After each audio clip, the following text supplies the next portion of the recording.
क्या आपने कभी सोचा है कि पेट्रोल और डीजल की कीमतें अचानक क्यों बढ़ जाती है या कभी-कभी कम क्यों हो जाती हैं? इसके पीछे सिर्फ मांग और आपूर्ति ही नहीं बल्कि दुनिया के सबसे बड़ी शक्तिशाली तेल संगठन ओपेक की भी बड़ी भूमिका होती है। आखिर ओपेक क्या है और यह पूरी दुनिया के तेल बाजारों को कैसे प्रभावित करता है? आइए आसान भाषा में समझते हैं।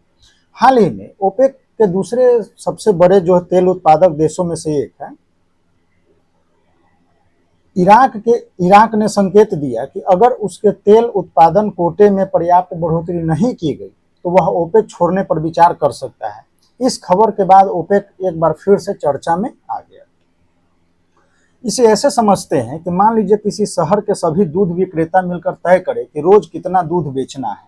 अगर वे सप्लाई कम कर दे तो कीमत बढ़ सकती है, अगर सप्लाई बढ़ा दे तो कीमत घट सकती है। इसी तरह ओपेक दुनिया के कई बड़े तेल उत्पादक देशों का एक ऐसा समूह है जो तेल उत्पादन को समन्वित करके वैश्विक तेल बाजारों को प्रभावित करता है। इसे अगर यूपीएससी सिलेबस में देखें तो पेपर 2 एंड पेपर 3 में है अंतर्राष्ट्रीय संगठन और ऊर्जा सुरक्षा और वैश्विक अर्थव्यवस्था। इंडिया टुडे से आर्टिकल है और चर्चा में क्यों है तो ईराक द्वारा ओपेक छोड़ने की हालिया धमकी है और तेल कार्टेल में टूट की संभावना। अब इससे पहले भी क्या हुआ था कि ईरान के साथ युद्ध के दौरान जो तेल संघ को झटका देते हैं ये यूएई ने भी जो है ओपेक छोड़ दिया। ठीक है, तो इस पे हम लोग देखेंगे और उस वाले न्यूज को भी मैंने कवर किया था तो आप वो भी देख सकते हैं, वहां भी डिटेल में discuss OPEC and OPEC plus की हुई थी। तो देखिए ओपेक है क्या, तो ओपेक यानी organisation of petroleum exporting countries, तेल निर्यातक करने वाले प्रमुख देशों का एक ऐसा अंतर सरकारी संगठन है जिसका उद्देश्य तेल बाजार में स्थिरता बनाए रखना है। तत्कालिक घटना जो है वो ये रहा। विवाद का कारण क्या है तो घरेलू आर्थिक संकट है। युद्ध पश्चात पुनर्निर्माण की जरूरत पूरा करने के लिए इराक उत्पादन कोटे में पर्याप्त वृद्धि की मांग कर रहा है और ओपेक जो है उसे स्वीकार नहीं किया। ऐतिहासिक संदर्भ अगर देखा जाए तो संकट ओपेक की स्थिरता सर्वसम्मति आधारित मॉडल पर एक गंभीर सवाल खड़ा करता है। इसके अवधारणा की हम बात करते हैं तो अंतर सरकारी संगठन है। मूल कार्य इसका क्या है तो वैश्विक जो कच्चे तेल की कीमत है उसको स्थिर करना है और अपने सदस्य देशों को समन्वय और एकीकरण करना है। मुख्यालय इसका वियना ऑस्ट्रिया में है, जिनेवा स्विट्जरलैंड से स्थानांतरित है। ठीक है, 1965 में। हिस्टोरिकल इवोल्यूशन एंड माइलस्टोन की बात हम अगर करते हैं तो बगदाद सम्मेलन 14 दिसंबर 1960 में, तो 14 सितंबर 1960 को 5 संस्थापक देश कौन कौन से हैं? ईरान है, इराक है, कुवैत है, सऊदी अरब है एंड वेनेजुएला के द्वारा इसका स्थापना किया गया था। इराक, ईरान, कुवैत, सऊदी अरब और वेनेजुएला। ठीक है, बगदाद सम्मेलन ध्यान रखना है 1960। संप्रभुता की घोषणा हुई थी 1968 में। सदस्य देशों द्वारा प्राकृतिक संसाधनों पर उनके पूर्ण संप्रभु अधिकार की पुष्टि की गई थी। ओपेक फंड की जो 1976 में स्थापना किया गया, OPEC fund for international development OFID का गठन हुआ। ठीक है, विकासशील देशों की वित्तीय सहायता के लिए, ये ध्यान रखना है। ओपेक प्लस की अगर हम बात करते हैं तो इसका उदय जो है 2016 में हुआ है। सहयोग घोषणा के तहत रूस जो है सहित 10 प्रमुख गैर ओपेक उत्पादकों के साथ ऐतिहासिक साझेदारी। अब जो संगठन का संकुचन है और हाल में सदस्यता छोड़ने वाले राष्ट्र की अगर हम बात करते हैं तो कतर जो है 19 में छोड़ा और कच्चे तेल के बजाय लिक्विड नेचुरल LNG के पर यह ध्यान केंद्रित किया। 2020 में इक्वाडोर। तो वित्तीय घाटे को पूरा करने के लिए ओपेक के कोटे से मुक्त होकर तेल उत्पादन बढ़ाने हेतु अंगोला हो गया 24 में, तो कोटा विवाद के कारण बाहर हो गया, मतलब ओपेक द्वारा थोपे गए कम उत्पादन कोटा विवाद के कारण बाहर। 26 में यूएई अपनी स्वतंत्र उत्पादन क्षमता विस्तार रणनीति के लिए स्वतंत्र। तो ये सब चीज हुआ है और इसमें फिर से क्या तो इराक भी धमकी दे रहा है। कोर ऑब्जेक्टिव्स ऑफ कार्टेल की अगर हम बात करते हैं तो त्रिपक्षीय उद्देश्य क्या है तो नीति का समन्वय करना, यानी बाजार की अस्थिरता को रोकने के लिए सदस्य देशों को नीति जो है एकरूप करना। ऊर्जा सुरक्षा की अगर हम बात करते हैं तो वैश्विक उपभोक्ताओं को पेट्रोलियम की नियमित विश्वसनीयता और कुशल आपूर्ति सुनिश्चित करना। निवेश का प्रतिफल तो तेल उद्योग में पूंजी लगाने वाले उत्पादकों के निवेश और उचित रिटर्न सुनिश्चित करना, ये सब चीजें हैं। वहीं पर अगर हम फंक्शन की अगर हम बात करते हैं और बाजार नियंत्रण की, तो देखिए उत्पादन कोटा का आवंटन जो है वो वैश्विक मांग जो है वो निगरानी करता है, वैश्विक मांग की निगरानी करता है, और अधिक आपूर्ति या कमी को रोकने के लिए प्रत्येक सदस्य देशों को अनिवार्य उत्पादन सीमा आवंटित करता है।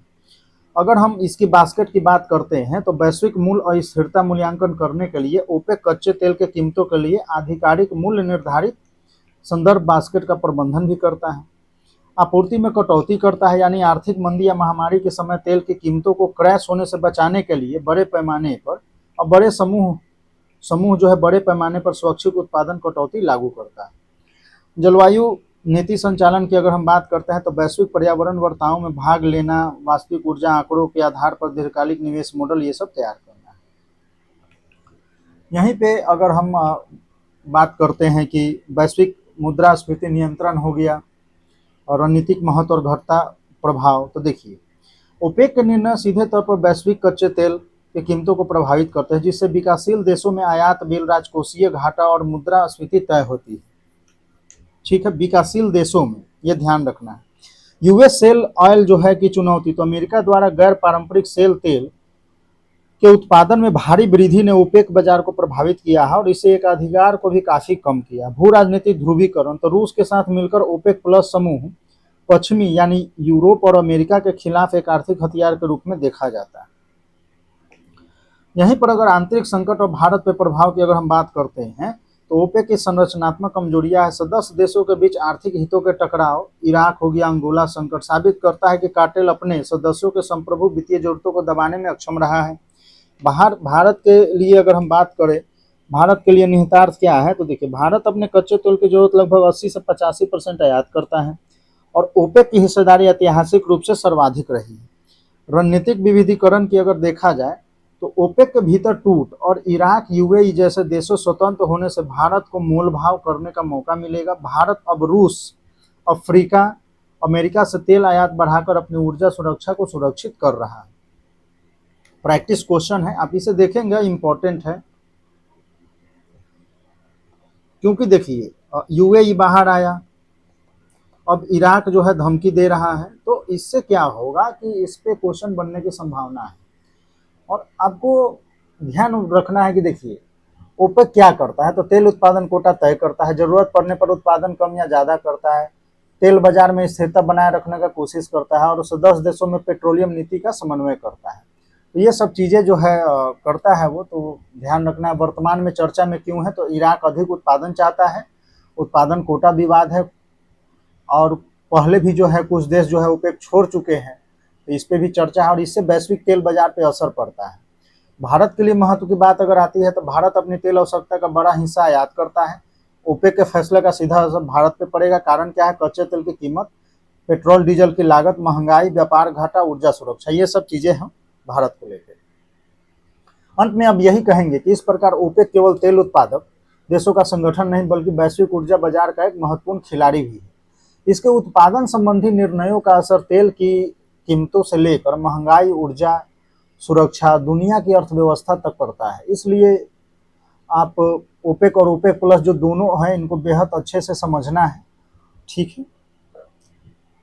और ध्यान रखना है कि देखिए ओपेक प्लस में अगर देखा जाए तो रसिया है, मेक्सिको है, कजाकिस्तान है, ओमान है, अजरबैजान है, मलेशिया है, बहरीन है, ब्रुनई है और साउथ सूडान है, सूडान है।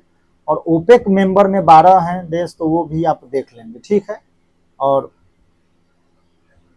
1 मई को छोड़ने वाला था यूएई, तो वो हो गया। अब इराक भी धमकी दे रहा है, तो उसका भी देखना है, ठीक।